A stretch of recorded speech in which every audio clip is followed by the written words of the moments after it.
We are about to talk about one of the deepest theorems in mathematics, the Green's theorem. And as is the case with first introduction to calculus, we want to do real injustice to this theorem and only create an illusion that we understand it. The claim of the theorem that this integral is equal to that integral in itself is rather simple, to understand at least, not why it is equal. But the ingredients that go into it are what makes it really deep and so non-trivial. And these are the exact points that are being ignored by necessity, of course, in the textbook and in any calculus course that you take. Let me talk about these ingredients first. There are at least three basic things that go into this theorem, even to make it a meaningful statement. Number one is the notion of a simple closed curve or simply closed curve in the plane. This is say once continuously differentiable curve, RT equaling xt yt, as we've seen many times, and t goes from a to b. The fact that it's closed is the condition that r evaluated at a is the same as r evaluated at b, something like here. That means it comes back to itself. And the part that says it's simply closed means that it's never, rt is never equal to rt prime except for the case above, That means the curve never self-intersects. So if you have a curve going this way, coming back in here, this is the a equal b part. But then there's also some other 2 points where this has become equality. So that is not a simple closed curve. It's an injective, if you happen to know the meaning of this notion, an injective function, except for the endpoint values that are equal. So that's the notion of a simply closed curve. The second ingredient, which is kind of funny to think is deep, is the notion of insight. This is called Jordan's curve theorem, and it's really difficult to prove, honestly. Even some advanced calculus books and analysis books don't contain a proof of it. It's long, at least, if not difficult to decipher. It says that if you give me a simply closed curve, then there is an insight to it. What makes, to be honest, this theorem difficult is that we don't need, for example, r to be even differentiable. So we have the same claim that there is an insight to these things, even if r is not really smooth. Maybe for smooth case, there's simpler proofs. But anyway, it's not completely trivial to think that there is a notion of insight to these objects. And intuitively, we kind of look and say, of course, right? So this is the inside of that curve, and everything else is outside the curve. But how do you make this precise mathematically, really? For instance, I can say, okay, you look at this here, and you say, okay, of course, this is going to be the inside of the curve, and it will be the outside. But then I say, actually, the curve I'm looking at is this one. And all of a sudden, here is now outside my curve. And imagine looking at much more arbitrary shapes. So how do you really mathematically tell the inside from the outside of these curves? If you are zooming in around this here, how do you know you're inside the curve or outside the curve? If you give me a vector in plane, any vector in the plane you give me, there is one unique perpendicular normal vector to it that makes this positively oriented. So there are two vectors perpendicular to it. One of them goes this way and the other goes that way. But only one of them makes a positive orientation with that. And in this case, this will be this. So given the unique one making positive orientation with this one, That means the orientation that agrees with the one from Ij. So here is I and here is j. So the first vector they give you, you think of it as I, of course, quotation mark I, and j then has to be here. Because if you move this from here to here, only being able to rotate but not flip. You're not allowed to pick these vectors off the plane and all of a sudden end up with I and j. So you're not allowed to use the 3 dimension to flip it over. So that means any way you change this, suppose you fix the origin, the only way you can do anything to this is just rotate both of them together, so I and j. But you can never end up with I and j on this side. From I to j, you move in the positive orientation. So we can say that the default orientation in the plane is the one coming from I first and j second. And if you give me any point in the plane and one vector, if I think of it as I, there is a unique j, which makes a positive orientation with it. So now back to our curves. I am on the point at a point on the curve. I'm at RT, and then there's R prime of t, and assume it's non-zero. Now there is a unique vector making positive orientation with that, and that will be pointing this way. And the opposite will be going that way. So if you're since you are on the boundary of this region, on the circle, when you move this way, you want to be inside the region. Okay, we have the intuitive, we agree on this intuitive notion of the inside. Then orientation should be chosen such that this picture happens. So correctly, this will be correctly oriented. So if you give me a region, the blue region with this boundary, the right way to travel along this boundary will be going this way, because then the perpendicular vector to the tangent goes into the region rather than to the outside. My curve should be traveling this way, so that if this is I and j, then j goes into the region. So this is the right way to travel this curve. If I'm here, I must be traveling this way, because that's when I and then j here, j moves into the region. This is a much better way of describing orientation than what they do in books, and maybe in many lectures you find it elsewhere, where they say region is on your left, which is a rephrasing of this in less precise language, in less mathematical language. And then they say you orient it counterclockwise, which has shortcomings. Let me give you an example of a case where counterclockwise can actually be misleading, and that will be the case when we're looking at not simply connected domains. So suppose the domain I am interested in is here.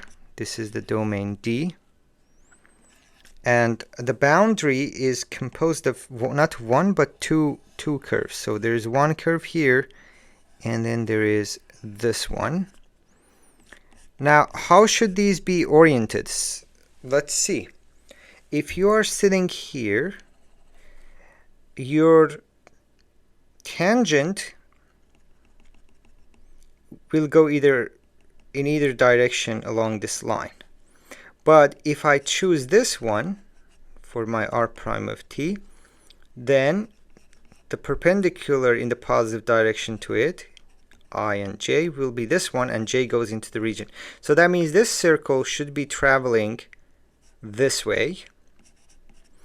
Inside here, I must actually be going this way, because if this is r prime of t, this is I, and then j goes into the region. So this other curve down here should be parameterized, in fact, counterclockwise for that to happen.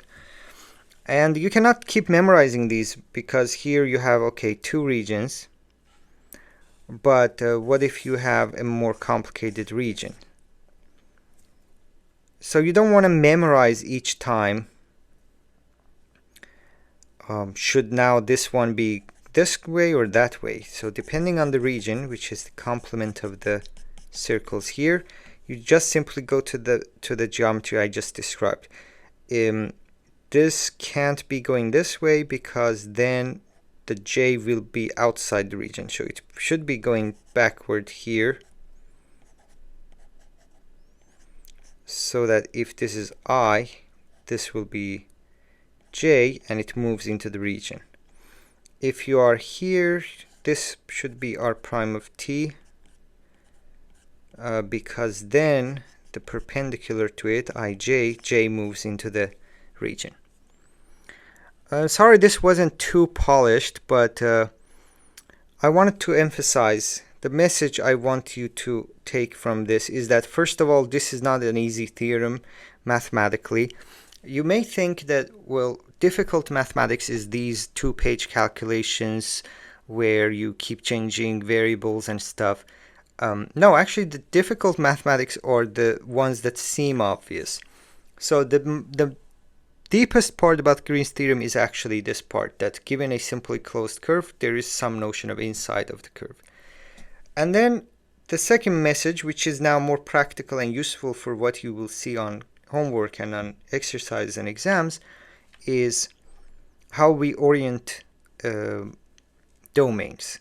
So the orientation should be such that the right perpendicular vector to R prime of T, to the tangent, should point into the region, wherever along the boundary you are.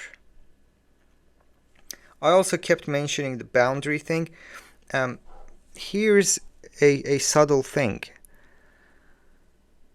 Given a region, D, its boundary is a set, is a subset of R2, subset of plane. So technically it's not a curve, right? Technically it is not a curve. Remember, a curve wasn't a set. A curve was a map from an interval into that. However, we can, but not in a unique way. If you ask two people, they may come up with very different parameterizations, but we can, but not in a unique way.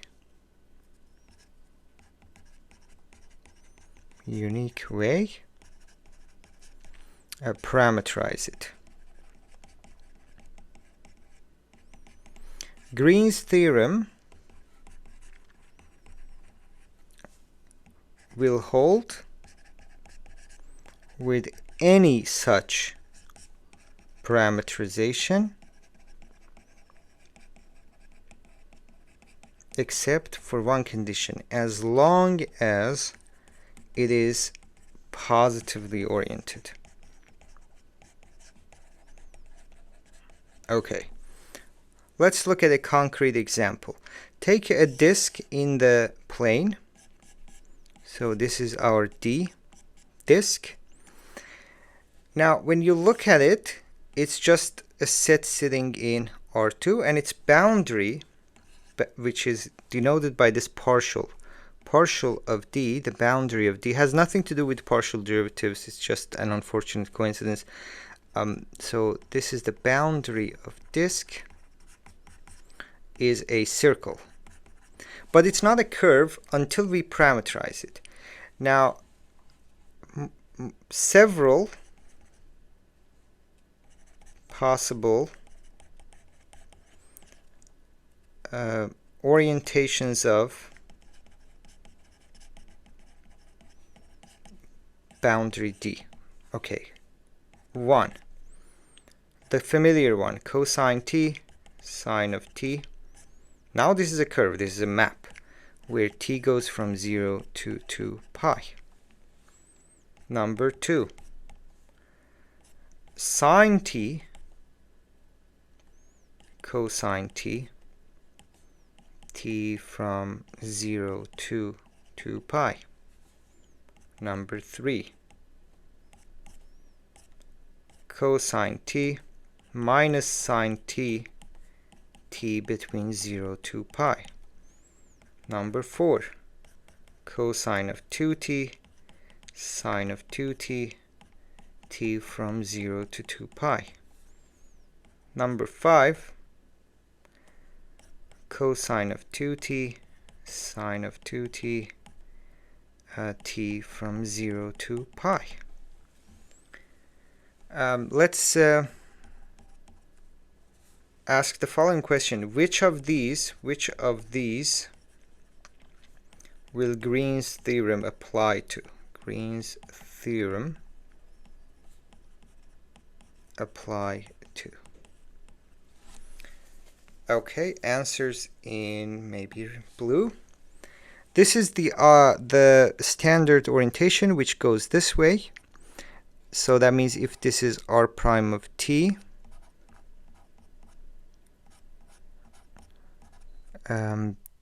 if this is I, this will be j, which moves into the region. So it checks.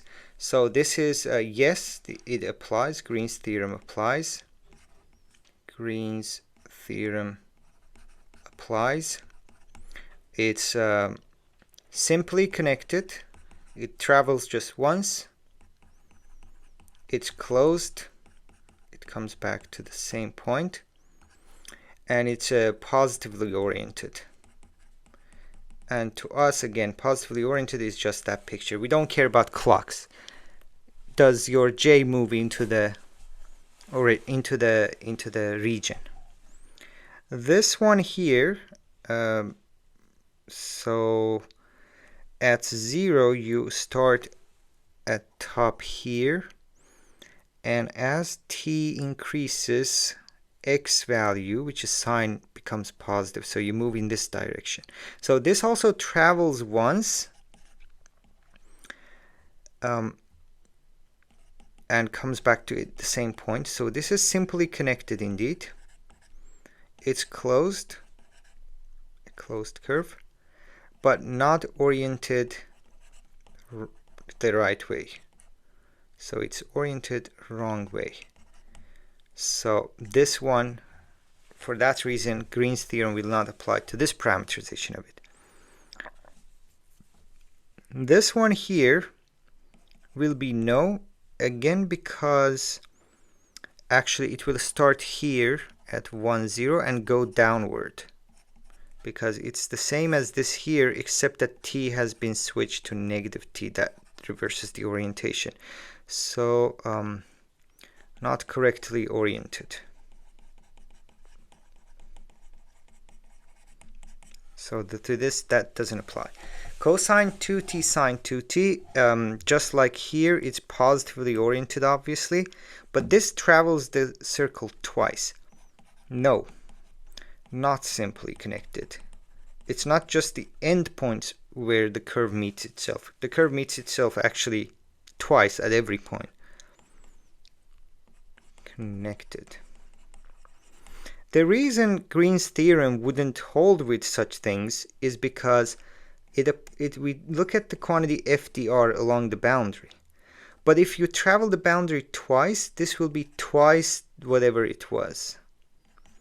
And by looking just at a curve and its boundary, you don't know, so maybe someone is thinking of a curve that travels it 10 times or 20 times or 200 times. So that's why it would be ambiguous, and there would be no way this can be equal to something inside the domain. This is calculated just once, and this keeps adding up, multiplying every time you travel it once again. So that's why not simply connected is a no-no for Green's theorem. This second one all of a sudden becomes again a yes. Actually, with this you can do Green's theorem because it matches all the criteria. Remember here I have replaced 2 pi with pi. So this travels the circle only once, makes it simply connected, comes back to itself, makes it closed, and the orientation is again good because it's traveling this way again, and if this is r prime of t or I, then j moves into the region. So as you can see, there are many variations you can add here. You can start by shifting your t quantity. You can start here and go this way. For example, if you don't even need to write a new formula, you can simply say t from pi to 3 pi to do that. So given a region, you can look at its boundary as a curve in infinitely many different ways. Let's say half of them are the wrong way around, the wrong orientation, and the others are good orientation. And for those that are oriented the right way and they are simply connected, you don't travel any piece twice, we can begin to ask about Green's theorem. So much talking about Green's theorem, and we haven't seen it yet, but time is mature now for this to happen. So again, the ingredients, remember, is we have a simply connected, simply closed curve, which from this deep theorem of Jordan says that then it has an inside. Okay, that's the curve C.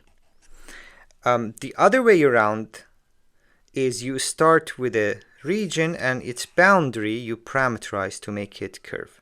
Actually, I like this very much, so let me put it here. So the setting, start with a simply closed curve C. It bounds a region called D. So C is boundary of D. And C is oriented the right way. I don't even want to say positively.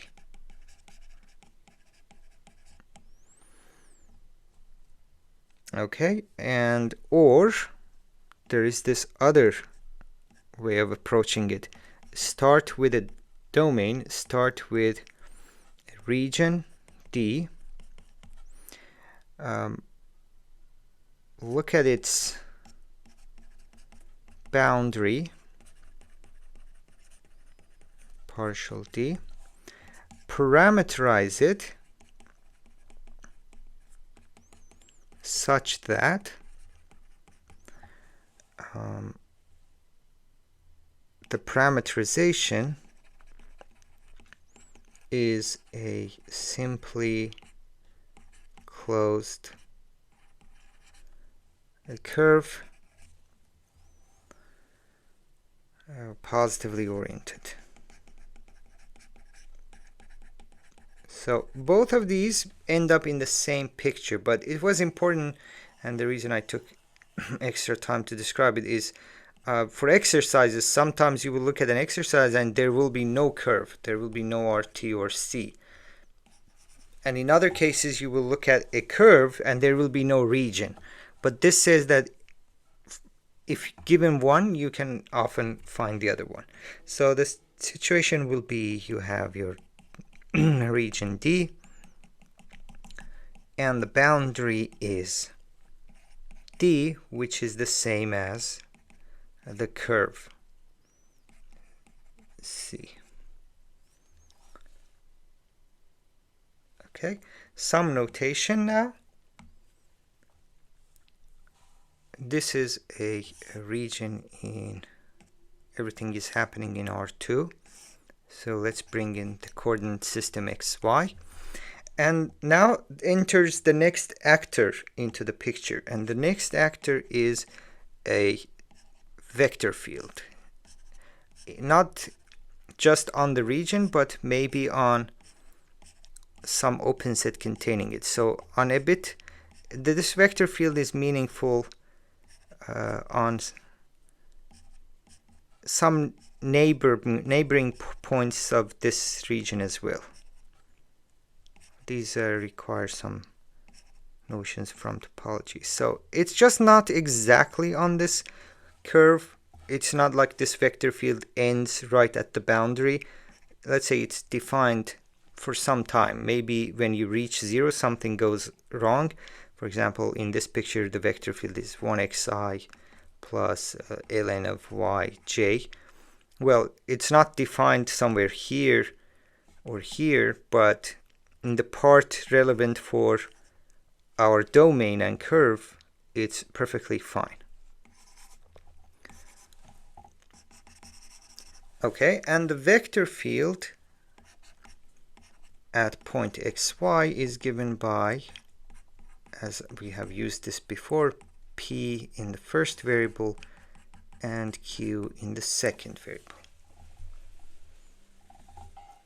Okay. What else do we want? We have our vector field, we have our region D, and we have our boundary curve C. Okay, Green's theorem, finally, named after mathematician Green. It's not about color. Says that integrating your vector field F along this curve, and this is why I said encourage you watch the lectures in order. You must really be confident what this means exactly at this point. Integrating this vector field along the curve is the same as integrating something very different.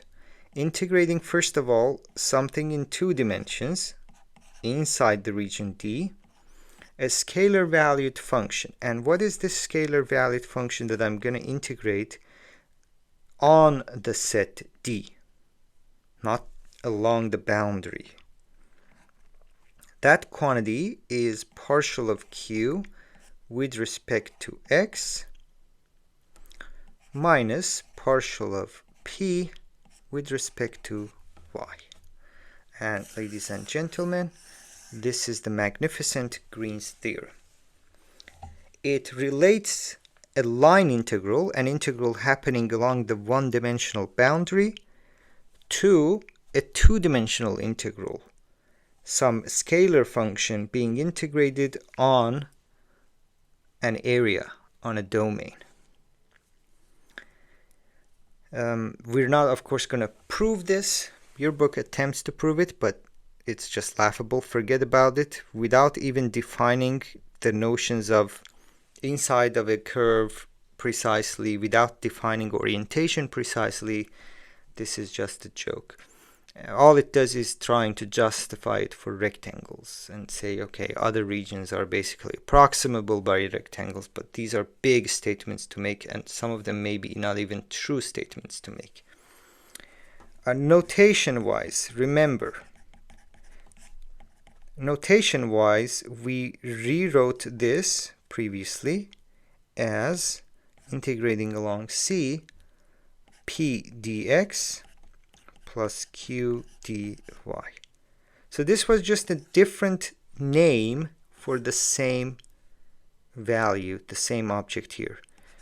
Definitions, calculation, computation is through the same thing, but notation-wise, this other notation has become a bit convenient. One of the conveniences that this notation provides here is that you take partial of this quantity with the other variable. So p is standing next to next to x, so you want to put partial of p with respect to y. Here q stands with dy, so partial of q with respect to other variable, that is x, is here. And the minus sign here is explained by when you take partial of this here with respect to y, that you will have dy dx. And here when you take partial with respect to x, you will have dx dy. This is kind of the right direction. These are called forms in more advanced mathematics. And this guy is negative of that one, so it's sensitive to switching. That's why p appears with the minus sign. So again, the bonus of this orientation is that you know which partial to take. So let's say some book has this other convention, or your vector field is qi plus pj.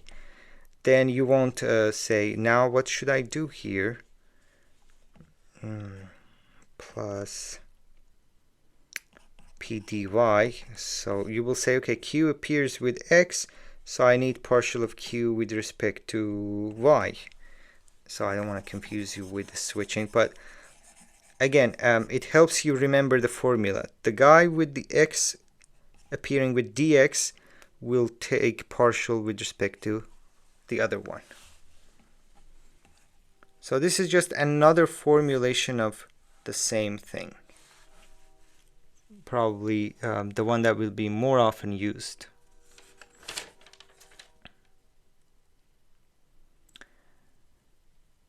I want to show you a few observations about this. I will do the concrete calculations in a separate lecture, but let's see how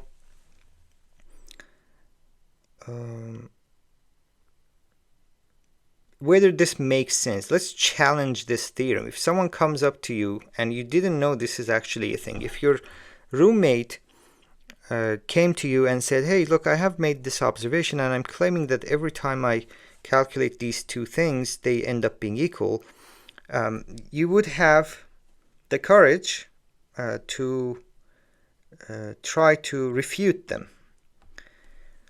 So one thing you can do is, let's say, you say, okay, look, this side is an area formula. So if I have a very tiny area, something like this, the area is really small, but the length is long. So this side integral is almost zero because the area is very small, and suppose these functions and partial derivatives remain bounded. Does it really seem possible that this also will be zero? I'm integrating along a long curve, so area is small, but the length is pretty long. Why would I have to have this one small? In the very picture I have, it makes some sense because integrating along the lower half, you integrate the vector f multiplied into r prime of t, right? F dot r prime of t. But when you are returning on your way back, you multiply basically same f, because you haven't moved far off, into the negative of r prime of t because you're going backward. So they kind of cancel each other out. But this is a simplistic picture. You could have wiggly sides like this. And then it's not obvious why these are equal. And that's the part of the depth of this theorem that says no matter what, this will be equal. But here was first attempt at challenging this. Another one, a very important one, is we actually saw a huge list of examples where integral along closed curves was zero. So you say, wait a second. If f is conservative, and this is again pi plus qj, then this left-hand side, that is integral of f dr, would be always zero because you're looking at a closed curve. So is the other side, or why is the other side equal zero? Let's see. You take double integral over the region of partial of q over partial x minus partial of p over partial y. But remember, when you had a conservative vector fields, these were actually equal because p was partial of f partial of x and q was partial of f partial of y. And now plug into here, you will get double partial of f with respect to x and then y minus double partial of f with respect to y and then x. But we know that under quite generous conditions, these are actually equal So you're integrating over this domain the function 0, and that gives you 0. And we see that again, Green's theorem survives this wait a second moment. Indeed, we saw that for simply connected domains, this being 0 was the same as being conservative. So this not being 0 measures how much non-conservative the vector field will be. So suppose you fix a region and a closed curve. With the same curve and the same domain, the more away from conservative this vector field is. That means the more this is non-zero, the larger the value of the integral f dr along the curve will be, because this is equal to that by Green's theorem.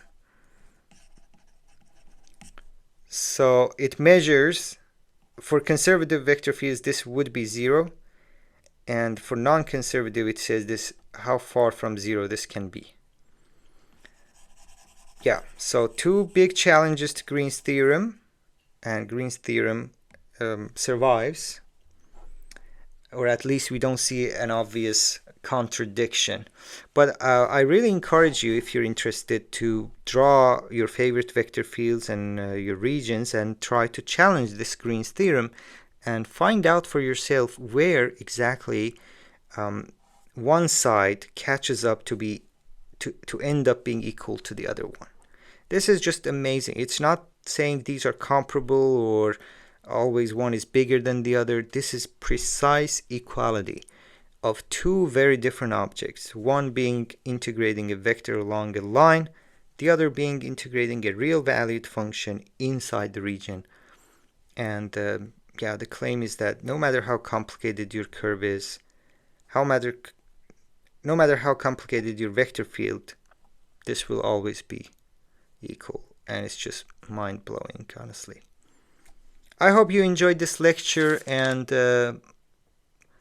at least my lecture and my sometimes rant is helping you appreciate the depth of this beautiful result, and hopefully motivate you to read up more on that, starting with Wikipedia. And Wikipedia usually has great articles about more commonplace mathematics, and why not start there?